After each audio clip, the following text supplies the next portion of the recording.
देखी जब माई हमार भैरव भैया सातों बहिनिया सभी कोई रात के अंधेरा होत रहे, सब कोई सुतल रहे, भोरे भोरे एगो चोर अइलस है। वो का कैलस है, वही में एगो मालिन देखली है तब पूरा संसार में शोर कैली है। का कहतिया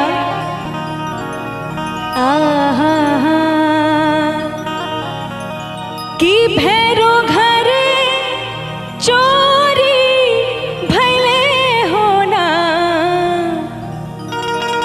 कि भैरो घरे चोरी भैले होना, कि बाबा घरे चोरी भैले होना, कि भैरो घरे चोरी भैले होना।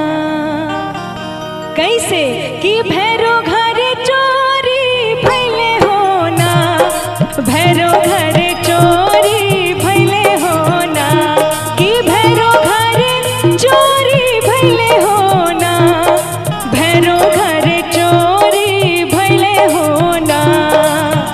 चोरी भैले चोरी भैले चोरी भैले चोरी भैले, कि भैरो घरे चोरी भैले होना, भैरो घरे चोरी भैले होना, कि भैरो घरे चोरी भैले होना।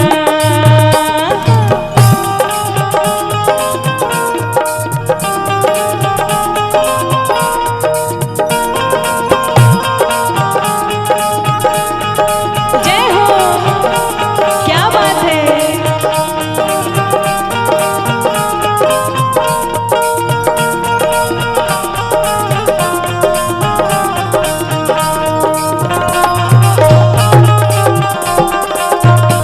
क्या बात है।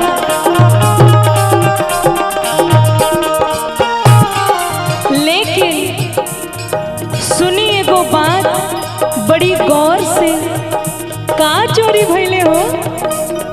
अरे पहिला में चोरी भैले माई के चुनरिया,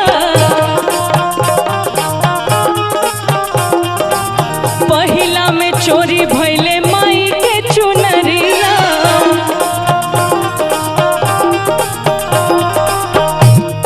घूंघरू सहित गइले होना, घूंघरू सहित गइले होना, कि घूंघरू सहित गइले होना, घूंघरू सहित गइले होना। माई के चुनरिया माई के चुनरिया माई के चुनरिया माई के चुनरिया, कि भैरो घर चोरी भैले होना, भैरो घर चोरी भैले होना, भैरो घर चोरी भैले होना।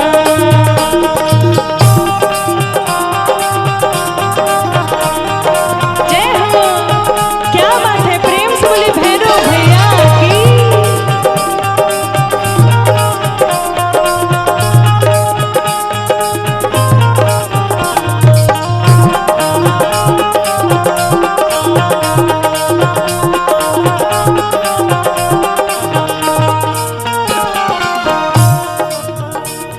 अरे तू जा में चोरी भैले निमिया के गछिया,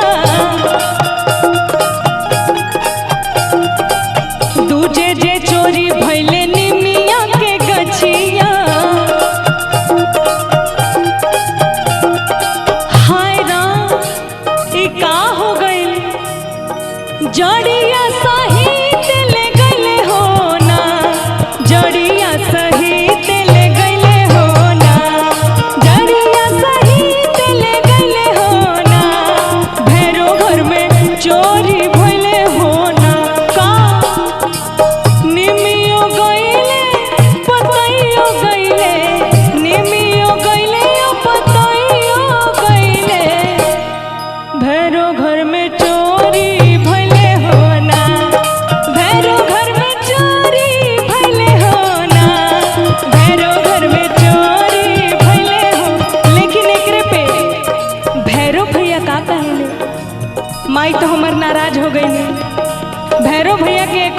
नहीं खे गई, माई के सब चल गई हम।